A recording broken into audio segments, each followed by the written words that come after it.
Hi, friends. It's really great to be able to talk with you today. I know that many of you have heard some of what I'm about to talk to you about at the Grow Together conference for Kingdom One. And if you were there, great. Hopefully what I say here will be the same as what I said there.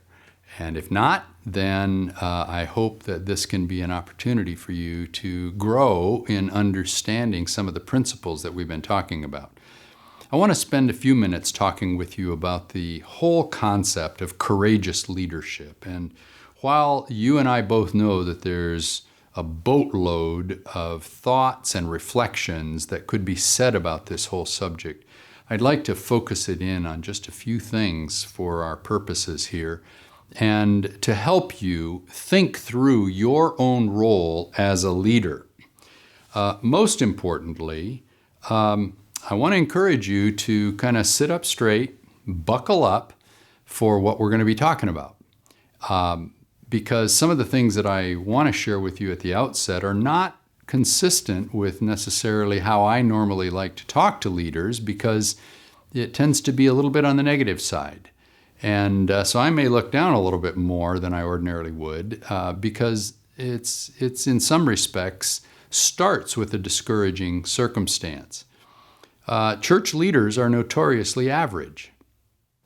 And I know that's a harsh statement to make, but I think if we look around carefully, we realize that in our rush to be very spiritual and very effective in church leadership, we have devolved into a mediocrity that has become a serious pitfall. And that's what I mean when I say buckle up for some of the things we may want to talk about. World Impact has done some studies, and many other people have done studies, so this is not limited to one organization, and you can find your own. But, for example, 70% of pastors are not competent in their roles of leadership. I've made the statement that anecdotally, 75% of pastors are not competent to lead where they are currently deployed. Doesn't mean they're bad people. Doesn't mean they haven't been called to be pastors. But the question of their effectiveness in what they're doing, and we have grown to accept that level of mediocrity, and so we wind up becoming a group of churches that focus on notoriously average leadership. Over 80% of our members are indistinguishable from people who are not part of churches. 80% indistinguishable. So that is not necessarily a function of those people as much as what is the leadership effectiveness of those who are leading those organizations, those churches and organizations, in having such a low percentage influence on the persons, on the behaviors, on the attitudes, on the formation of those people, you see. That's a pretty high statistic, and those are corroborated in multiple sources. 80% of pastors, according to World Impact, and 85% of spouses feel discouraged in their roles. That does not sound like a healthy, authentic level of leadership that is chomping at the bit to move forward. It sounds as though there's a great deal of disempowerment in that discouragement and a lack of motivation that comes along with that. And you understand how those things work together. Those are just a few of the statistics that you can find easily when you start exploring the effectiveness of churches in America, specifically in America today. You don't have to look far for statistics to find a flatline church in America. And I use the word America because even though some of you may be watching this from overseas, obviously every context, every culture, every nation is going to be different, or every part of the world. And in some places it's flourishing. In other places it's diminishing. And even though I may say that the church is largely flatline due to largely ineffective leadership in America, that's not to say that there aren't pockets of brilliance and hope and optimism. That's my optimistic side coming out, where people in partnership with the Holy Spirit are truly on the move. But it's almost as if ineffectiveness is becoming acceptable. And it's likely our new default, our new normal, that if there is ineffectiveness in leadership, then that's okay. After all, it's the exception that we're going to find an effective leader leading our churches, our Christian organizations, and universities in growth and growing effectiveness. Fear is what drives that ineffectiveness in large part. Not completely, but in large part. And paralysis of action is a result of that fear. And that then means that we're not going to engage our context at the levels that we should because we're afraid. We're afraid of failure. We're afraid of criticism. We're afraid that somehow we're going to offend. We're afraid that somehow we're going to step across a political line and we're going to incur the wrath of our communities or our culture. Whatever the source of that fear, it's paralyzing. And it drives this ineffectiveness that results in notoriously average leadership. Thankfully, though, the institutional church is not synonymous with the kingdom. And we, in our goal, are here to build effective churches that reflect the optimism of the kingdom.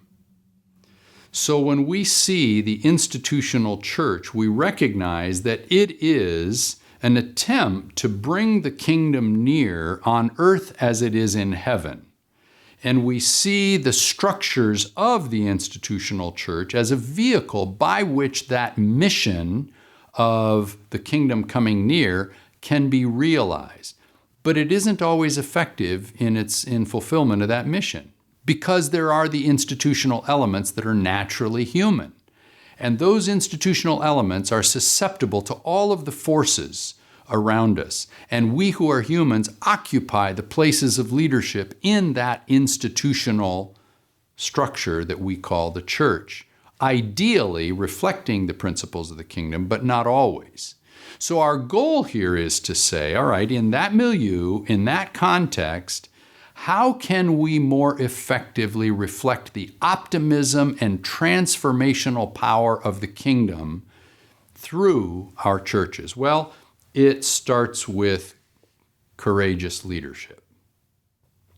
That courageous leadership, and as I said, we could spend a lot of time on this, but in brief, it's built on 4 key pillars. Courageous leadership begins with identity security in the leader. That is, a clear understanding of who am I anyway. It's very easy for us to define our identity based upon our performance. And I'm not going to go into this. I explain this more in a book called The Integrity Factor that I hope you'll buy and read.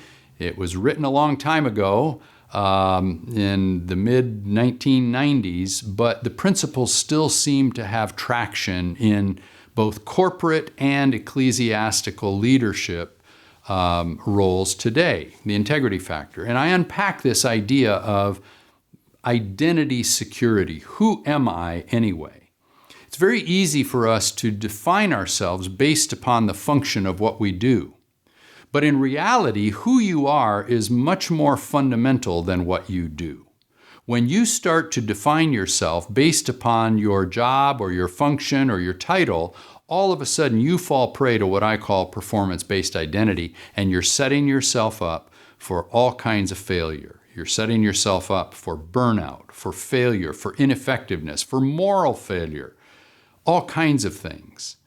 And in my leadership experience, the difficulties that I've had to deal with, especially in moral failures, all derive to a lack of focus in the leader on identity.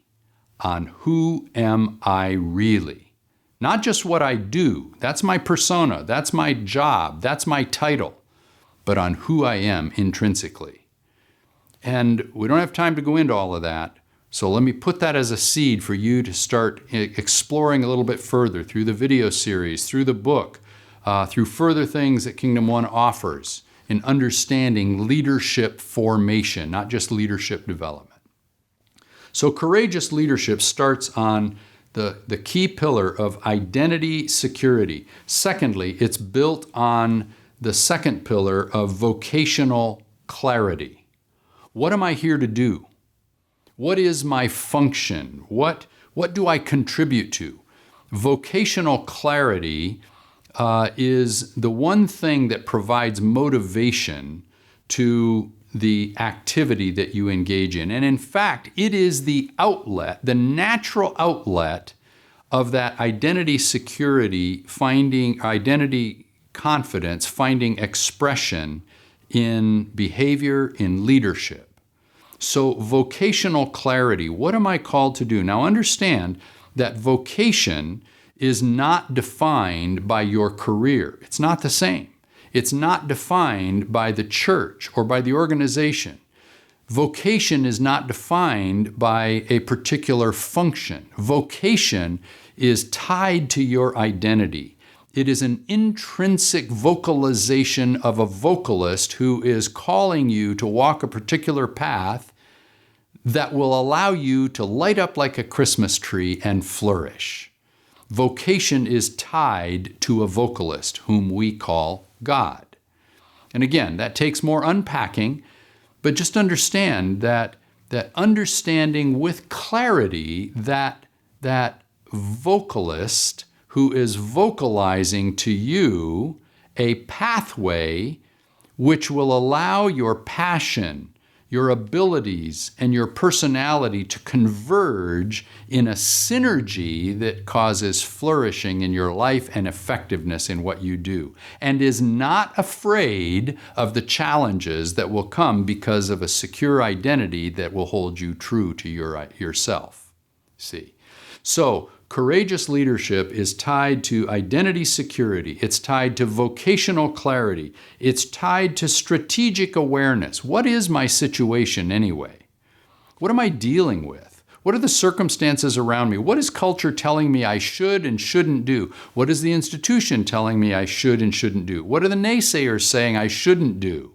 You see, being aware of all of that so that you know precisely how to bring your identity through your vocational calling to bear on transforming those circumstances. You see, courageous leaders are like a thermostat more than a thermometer. We don't just measure the temperature of the environment, but we actually measure the temperature, understand it, and then draw on this significant power of God through a secure identity channeled in my calling to alter those conditions and to change the environment, you see. So strategic awareness is also really important. What is my situation? And fourthly, the fourth pillar on which courageous leadership really is built is motivational initiative. Why do I do what I do? A lot of leaders do what they do because they get paid to, or because they're expected to, or because they want to look good, or because someone told them to. But courageous leadership is going to be motivated by none of those. It's going to be motivated by an intrinsic sense of your identity that has been transformed into the likeness and reflection of God, channeled through your vocational call by the voice of God, aware of your circumstance, and now the motivation comes out of that context. And usually it is motivated by a deep love for the people and circumstances that you see around you that are woefully inadequate or not fulfilling what you know God wants them to fulfill. Motivational initiative is what drives us. Why am I doing what I'm doing anyway? If that motivation is not clear with you, or you're doing it for reasons other than that intrinsic motivation, other than where that comes from deep in your identity and the crevices of who you are, then chances are at the first sign of challenge, the fear is going to mount, the anxiety is going to rise, and you're going to shy away and disengage and not become the effective, courageous leader who transforms your circumstance. So, courageous leadership starts with those 4 pillars. But it also engages in some pretty interesting ways. There are 3 ways in which courageous leadership engages in the circumstances where you are placed. First of all, courageous leaders engage relationally more than propositionally. In other words, courageous leaders see people first, not the problem. We see people to be empowered, not problems to be solved. Relational engagement is how God sees people. When we engage as a leader, we look at people the way God sees them, not as broken, but as possible. Not as people who are underachieving, but as people who have been shaped in the image of God with potential possibility and with an image that can be restored as they flourish. You see, we engage first with people and problems become secondary. Now, obviously, I'm not naive to think that people and problems are not sometimes connected, obviously. But when we approach a circumstance, we're approaching first the person. Whether they represent a position that is different than ours or not, we see them first as people. When we think or lead propositionally, we are seeing the problem first. We have in our minds what needs to be the situation, and we see that there's a circumstance that doesn't represent that situation, so we do whatever it takes to fix it. And often, when our focus is on the proposition, we're going to overlook the people. So that's why I say that we approach and engage circumstances relationally more than propositionally. The person, believe me, the person is more important than the proposition that you have in mind that should be implemented. Now, it's not to say that those are mutually exclusive. Clearly, they're not.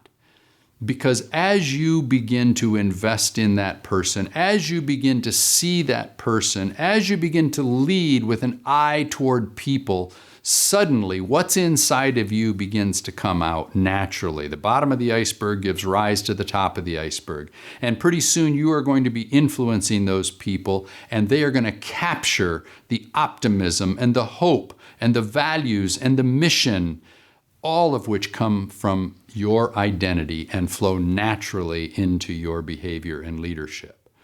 So when effective, courageous leaders engage, we usually engage relationally more than propositionally. Secondly, we tend to engage from a centered position or from a centered perspective more than a bounded perspective. In other words, we are anchored to a sound identity rooted in Christ that can reach confidently into culture that can be sometimes very hostile.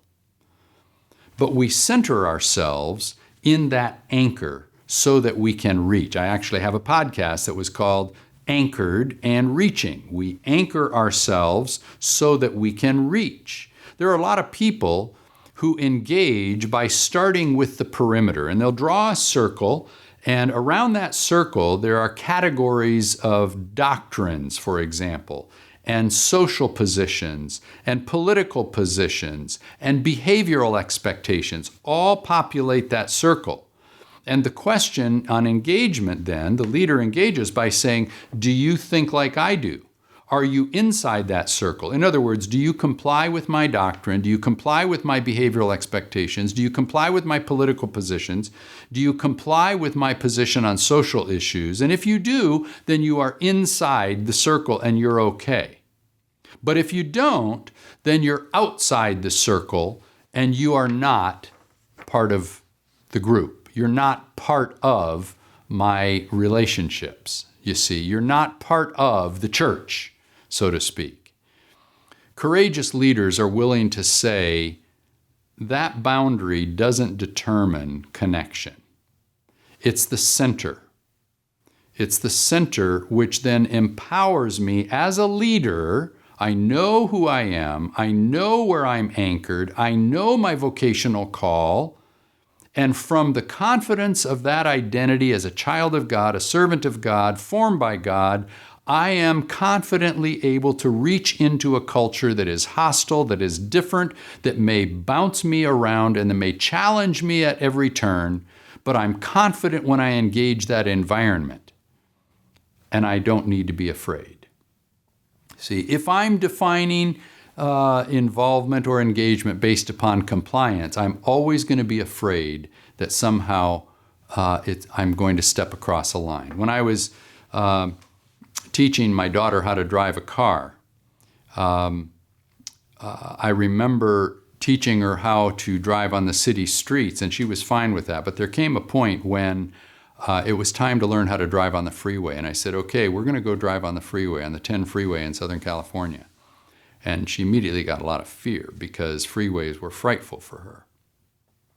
As we got on the freeway, you know, there are these things called clover leaves, these long sweeping turns on the entrance ramps that you have to go around to get on the freeway. And I noticed getting on the freeway that as we went around the clover leaf, she started driving the car so that it became a series of straight lines punctuated by a jerk.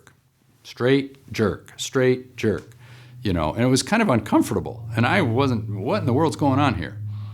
And as we're driving on the freeway, I said, okay, now it's time to get off. And a thought came to my mind. And I said, but this time when we get off on the clover leaf, that is the exit ramp, I want you to do something different. I want you to put your eyes on the inside edge of the curve. But Dad, if I don't look at the outside edge, I might run off the road. No, put your eyes on the inside. But Dad, if I am not looking there, I might crash. What if I go off the road? No, don't worry about that. Keep your eyes fixed on the inside edge and stay close to that center. The outside edge will take care of itself. It's not that it doesn't go away, mind you. It's going to be there, so it exists. But my interest is that your eyes stay focused. Now, I wasn't having this kind of conversation with her, but keep your eyes on the inside edge of the curve. And as we started to go on the exit ramp, she started looking at the inside. Now, I had to remind her, inside edge, inside edge, inside edge, inside edge, just to keep reminding her where to put your eyes. And sure enough, that curve was as smooth as glass. It was wonderful. And her eyes were fixed on the inside edge. The outside edge took care of itself. You see, we're always drawn to where we fix our eyes. The outside edge will take care of itself. When we stay close to our core identity, when we stay close to our core calling by God, created in the image of God, child of God, servant of God, leader, defined by God, called by God to light up like a Christmas tree and flourish in our vocation, when we stay true to that, and we keep that anchor deep, and we keep the bottom of the iceberg well formed, we're going to be able to go around the curves of life. We're going to be able to engage culture with confidence and not fear. When I watched her go around that curve, all of a sudden, fear began to dissipate. She wasn't afraid of crashing. Now when she goes around curves, she's not afraid of the outside edge. She's not afraid of crashing. She's drawn to the center. She wants to stay close to the center. So now leadership doesn't become an act of continuous fear of circumstances gobbling us up. Now leadership becomes an exercise in joyful fulfillment of who you've been called to be, you see. And that is what then takes away the fear, gives us confidence, so that we can reach into even hostile environments. When I travel with what I call a bungee cord because I want to exercise my back muscles. And so I take my bungee cord out, and in the hotel room, I'll hook it to the doorknob of the door, and I'll start to exercise because that way I can strengthen my back muscles. My mission is to strengthen my back muscles. And the way I go about doing that is by anchoring the bungee cord to the doorknob. It's a fixed thing. It's not going to move. And then I grab the ends and I pull it back so that I exercise my back muscles. You see, that cord has to be both anchored and reaching in order for me to fulfill my mission. If I take it off the doorknob, it's not anchored and it's just laying limp in my hands and it's not doing my back any good. If I hang it on the doorknob and I don't grab the ends, it's fixed, it's anchored, but it's not reaching. You see, it's not fulfilling the mission. Courageous leaders will remain anchored to the center and core identity of who they are and be motivated by reaching into their culture to make a difference, both anchored and reaching. Now, clearly that creates tension in the middle, and that tension can sometimes be difficult and painful, and it can hurt, and sometimes it involves criticism by other people. But because you are anchored in that core identity of who you are and that vocational call and awareness of your circumstance, you don't have to be afraid. You are courageously engaging your environment. So, courageous leaders engage relationally. We engage from a centered perspective more than a bounded perspective. And we engage descriptively more than prescriptively. We don't get the prescription from the great physician and go and impose it on the broken and hurting, diseased world. What we do is, when we are walking into the midst, by reaching into that culture and that community courageously, we then begin to watch God at work.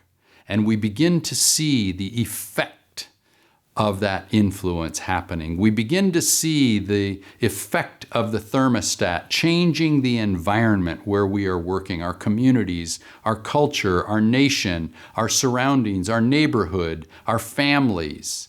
We begin to see the effect of that leadership, and we begin to describe it. And we begin to see that God is behind all of that. And that fuels the courage to go more and more and more. In history, there's a man by the name of John Wesley who defines this. It's interesting that John Wesley, when he began to preach in the fields, at first he was trying to approach his religion from a propositional standpoint and a problem-solving standpoint, and seeing problems more than people. And he studied at Oxford, and he tried to impose his thinking on people until finally there came a point where, when he walked around the corner from St. Paul's Cathedral in London into a little meeting place on Aldersgate Street, after that evening he went home and he wrote in his journal, "I felt my heart strangely warmed." You see, he experienced God and he went and he wrote about it. And one of the great contributions of Wesley, he didn't write a theology book, but he wrote books and that were practical, and he wrote a journal. He described the work of God in his life and how God showed up when he would be in Birmingham or Manchester or the outskirts of London or up north in Scotland. He would be preaching, and then he would describe the work of God. When he watched God at work, you see, we approach things descriptively. We engage, we see the transformation, and then we describe it. We engage courageously, without fear and without mediocrity and without paralysis. We engage courageously, and then we watch as God works. And we describe that, and that begins to fuel deeper and deeper courage. And frankly, it begins to fuel courage in other people. Courageous leaders engage relationally. They engage from a centered understanding. They engage descriptively. Courageous leadership is very, very scary at times. It is not something that we can walk into or somehow put on like a coat at will. It is something that comes from within us. It is something that is the result of nurturing the bottom of the iceberg, deepening, broadening it, of understanding that vocational call that we have, of being aware of the circumstances around us, and of being motivated to take the initial step to engage, not out of fear, but out of the overflow of that calling from within. In conclusion, just maybe a sentence or two, let me share with you that might help put this into brief words. Effectiveness in kingdom work rarely comes from expertise alone, but it comes from courageous influence that flows from a deep well that enlivens actions in bringing the kingdom near. Another way of putting it, courageous leadership is not simply managing the circumstances, but engaging from a well-formed identity that naturally overflows through well-crafted skills. In my hardest moments, in the hardest moments of my 46 years of leadership, I rarely appealed to my skills. Now, I've been through schooling, I've been through seminary, I've been through doctoral studies at PhD levels and all the things that you could imagine. I think I've taken advantage of a lot of the opportunities that institutions and the world has to offer in terms of leadership development. And in studying those things, in reading about those things, in thinking about those things, in the hardest moments of my leadership career, I rarely appealed to those resources.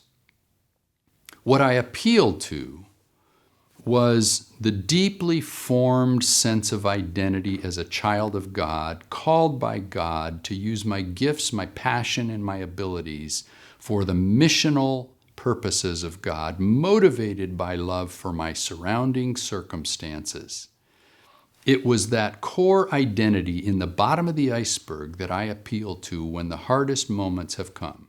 When I've been criticized for things I've said or done publicly, nationally, internationally, whatever it is, it's back to that one location, that quiet place, that one chair, that one location that you have, appealing to that core identity. That's where the courage comes from. Not from my ability to manage the books I read or the research I've done or the studies I've had or the degrees I've earned. None of that. Those are nice. But in the hardest moments, I've appealed to the core identity of who I am, the vocational call, the vocalization of God in my life, the awareness of the reality around me, and the motivation of an overflow that comes out of that deep well. I encourage you to think deeply about your leadership and to think deeply about God's call for you to be a courageous leader. God bless you.